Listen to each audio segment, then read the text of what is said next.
Hello, knowledge seekers. In this episode of 20-Minute Books, we delve into Propaganda, a seminal work by Edward Bernays, who is often referred to as the father of public relations.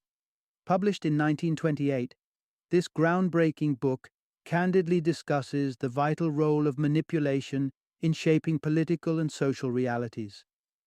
Far from condemning the practice, Bernays lays out a provocative case that propaganda is not only an intrinsic part of modern democracies, but also an indispensable tool for governance and business.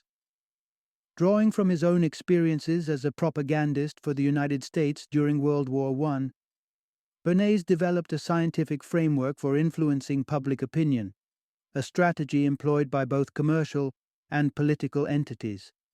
Nearly a century later, his insights remain as relevant and influential as ever, provoking thought and debate among scholars and practitioners alike. With a legacy that traced his impact to the core of American public life, Bernays' strategies continue to echo through present-day marketing, advertising, and political campaigns. Propaganda is essential reading for professionals in public relations, advertising, and marketing, providing context and historical background to contemporary techniques employed within these fields. History enthusiasts and those with a vested interest in American democracy will also find this book illuminating, as it offers a critical lens into the mechanisms that have shaped public discourse and opinion across generations. Prepare to have your perspective challenged and your understanding of media and democracy enriched through the insights of one of the most influential figures in American public life, as we explore Edward Bernays' Propaganda.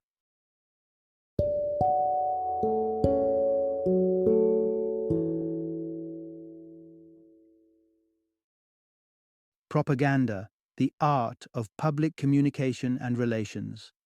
Introduction. Unlock the secrets of persuasion and its role in your choices. Picture your daily journey through choices and preferences. Every little decision you make, from the coffee brand you prefer to the news articles that capture your interest.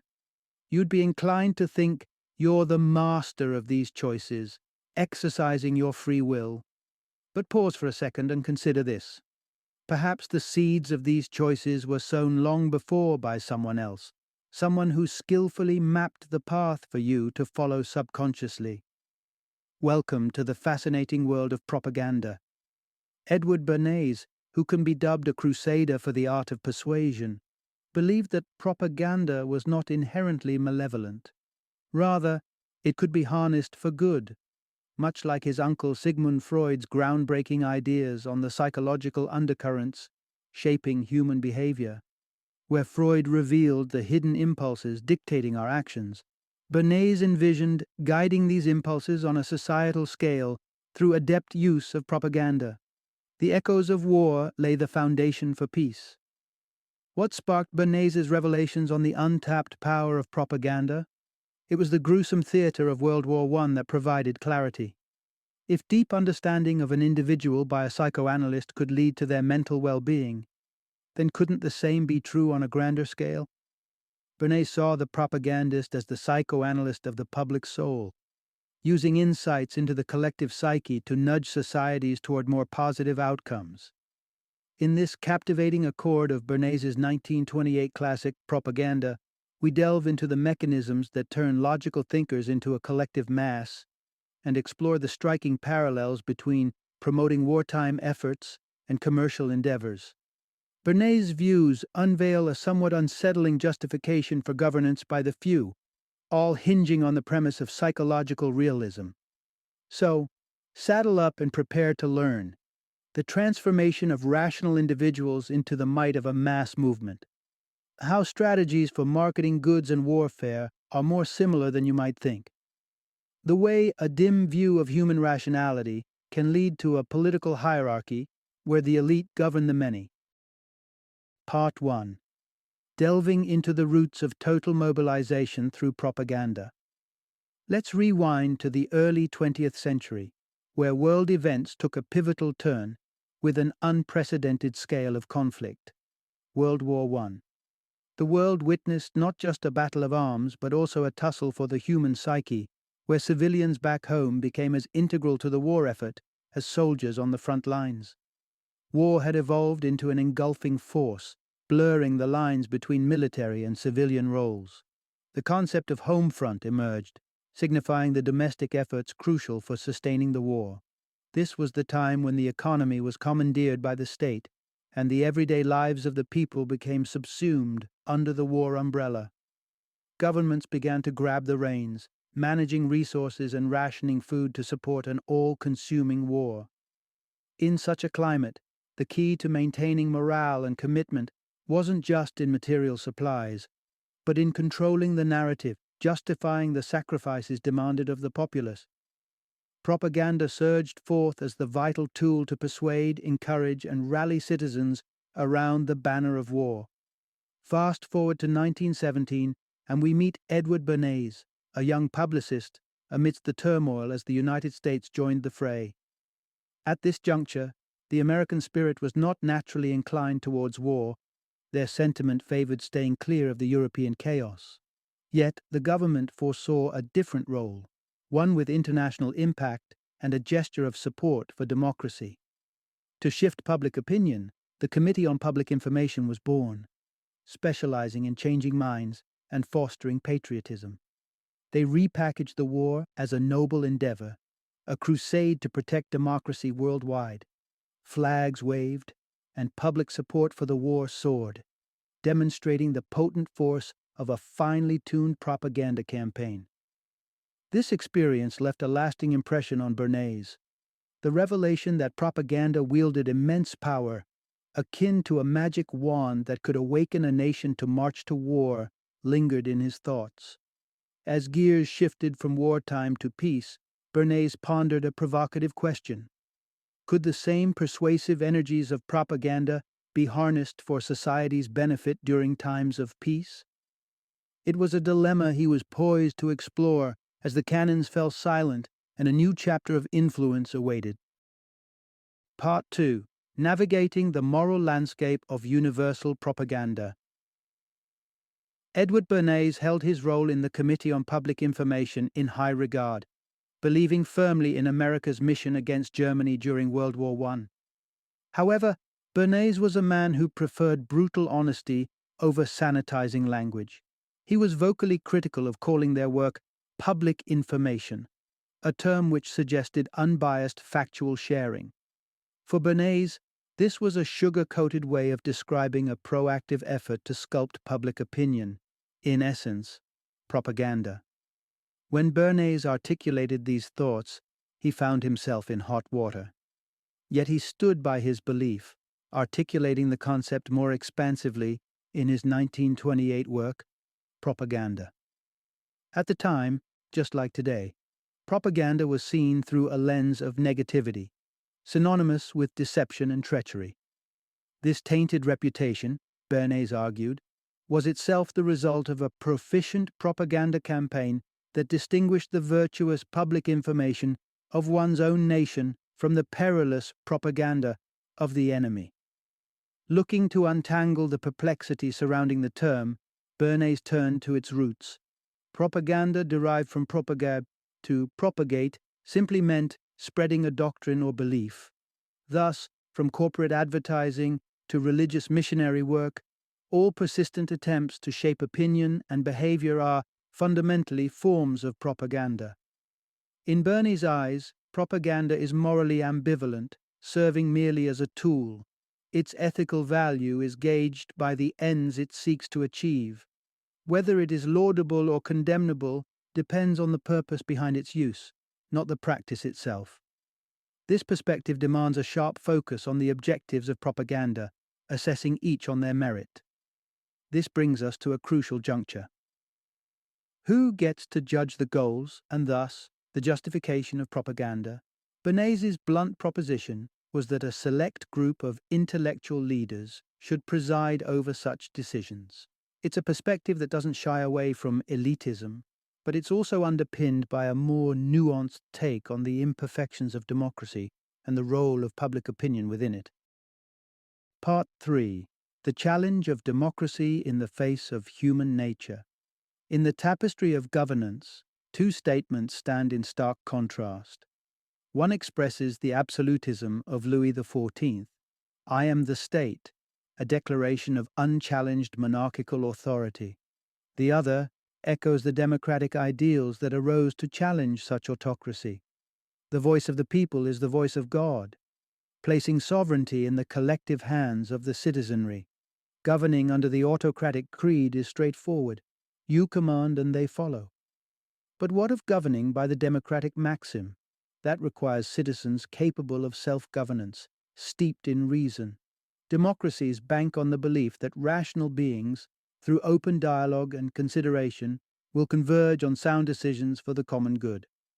The wisdom of the crowd, a collective intelligence, was the underpinning hope of democracy's proponents. However, this hope didn't go unchallenged. Late 19th century psychologists observed the actual dynamics of large groups and saw not a conclave of sages, but a herd, capricious and driven by emotion. Thinkers like Gustave Le Bon influenced Edward Bernays' worldview with the notion that individual rationality dissolves into group irrationality. Bernays shows us this phenomenon through the lens of an individual, supposedly making a rational choice about stock investments, who is, in truth, swayed by a tapestry of social influences. Perhaps it's a casual comment about a company's service, or news of an investment by a prominent figure. This isn't the cold calculus of reason, it's the human tendency to succumb to the herd's whisper. This view paints not a collection of individual thinkers, but a collective mind, prone to fads, fear cascades like bank runs, or blindly following demagogues. It's the group psyche that defines trends, reacts en masse to panic, and rallies behind seductive but hollow rhetoric powerful enough to upheave governments. Such a perspective casts a shadow over the democratic ideal, forcing Bernays to confront a grim assessment. If democracy were to truly act on the impulses of the masses, viewing each ripple of public sentiment as divine mandate, it would wind up erratic, fickle, and incapable of long-term strategic decisions, like committing a nation to a contentious war for the sake of future stability. Part 4. Marketing Principles as the Blueprint for Political Persuasion. While Bernays critiqued the failings of democracy, he didn't intend to dismiss the system altogether. He deemed it superior to dictatorial rule, but was keen on finding a way to make democracy work, even with human nature's irrational tendencies. This brings us to the world of marketing and how it parallels the art of politics, exemplified by none other than the marketing of bacon. Before the transformative strategies of propaganda were introduced, the sales technique was brutally straightforward. Advertisements and posters declared simply, "We have bacon. It's tasty and wallet-friendly. Please buy it." The repetitive promotion was underpinned by the belief that if you just tell people repeatedly of your product's value, they will come around and purchase it. Bernays introduces us to a savvy salesman, a propagandist, who goes beyond the rational consumer myth. This salesman is well aware that consumers, like voters, are swayed by the crowd and the influential leaders within. It's not about listing product merits, it's about creating a resonance that aligns with the desires of the group psyche. In a strategic move, the propagandist leverages the authority of doctors, garnering endorsements that link bacon with health and vigor. Thus, armed with trusted voices, the message reaches the public, not just with a product, but with an affirmation of vitality. This tactic, embodying Bernays' own successful campaign to boost bacon demand, sheds light on the intricacies of influencing public choice. Bernays saw little distinction between the methods of selling a product and those needed for championing a political cause, policy, or candidate. The approach that elevated bacon sales mirrored the methods of the Committee on Public Information, which utilized relatable figures to build trust and tie war efforts to deeply embedded national values. This melding of consumer marketing and political maneuvering lays bare an uncomfortable truth. Understand the subconscious yearnings and fears of the masses, and you can guide them, be it towards breakfast choices or battlegrounds. And for Bernays, the ethical stance on such manipulation hinged entirely on the ends it sought. If such tactics steered society towards noble objectives, like the strengthening of democracy, then propaganda wasn't a cynical ploy, but a necessary strategy in the complex game of governance. Part 5. How modern complexities pave the way for expert guidance. As the Roaring Twenties reshaped American society, change was as inevitable as it was rapid. The once pastoral nation now thrummed with urban energy, and technology like radios and telephones made communication instantaneous. Women stepped into the voting booths. The workforce raised its voice, and desires, not just needs, were catered to in the market. With traditions toppling and new trends emerging constantly, the world had become bewilderingly intricate and fast-paced. Bernays, viewing this transformation through his lens of societal irrationality, saw potential chaos.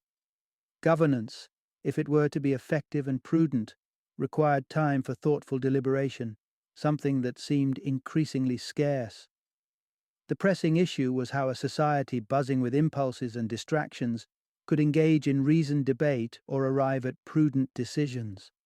Bernays' solution was influenced by the notion that absolute freedom, while a noble concept, didn't mesh with the practicalities of a large, diverse nation where not all were equally equipped to pass through the myriad of ideas clamoring for attention.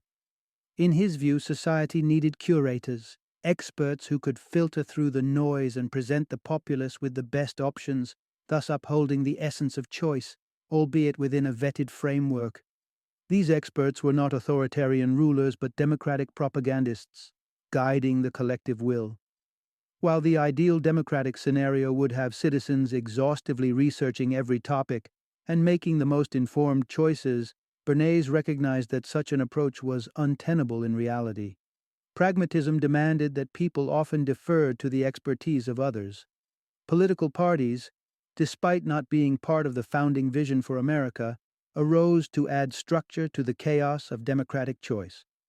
Similarly, on the economic front, rather than conducting exhaustive research, consumers rely on the distilled choices presented through marketing and advertising, a form of delegation that simplifies daily life. In almost every domain, Bernays observed, a small cadre of influential individuals shaped the collective preferences and decisions. Take fashion. A consumer might choose a blue shirt, believing in the autonomy of his preference, unaware of the complex web of influence stretching from designers to trade shows that actually guided his personal taste.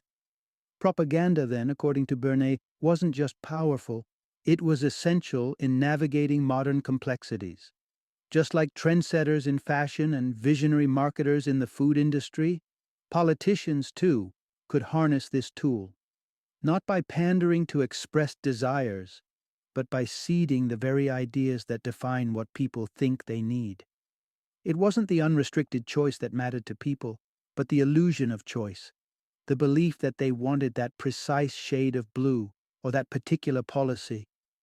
As society marched on, Bernays envisioned a model of democracy where expert propagandists would steer the public not by coercion, but by crafting the choices that appeared most appealing and natural to an unwitting populace. Final summary. What should you walk away with after delving into the depths of persuasion and public opinion? Well, the essential point is this. Propaganda often gets a bad rap, envisioned as a sinister craft utilized by tyrants for deceitful purposes. But Edward Bernays challenged that notion, casting propaganda in a different light. For Bernays, propaganda was not just propaganda. It was an indispensable instrument for steering the course of society, particularly within the democratic framework, which he found to be susceptible to disorder and the whims of mass psychology. In his eyes, far from being the deceitful tactic it's commonly portrayed as, propaganda is vital for creating order and motivating decisions in the fast-paced, complex world of the 20th century and beyond. It's a tool as applicable in times of peace as it is in war, as relevant to selling policy as promoting products, as central to the functioning of an effective democracy as it is to maintaining the stability of nations. Whether you see it as manipulation or necessary guidance perhaps depends on your own beliefs about the nature of society and the role of those who lead it.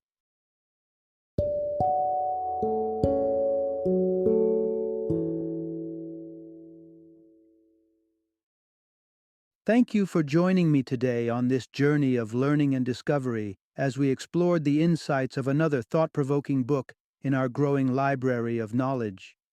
If you've enjoyed our time together, please take a moment to follow our podcast, give us a 5-star rating, and share 20-minute books with other knowledge seekers.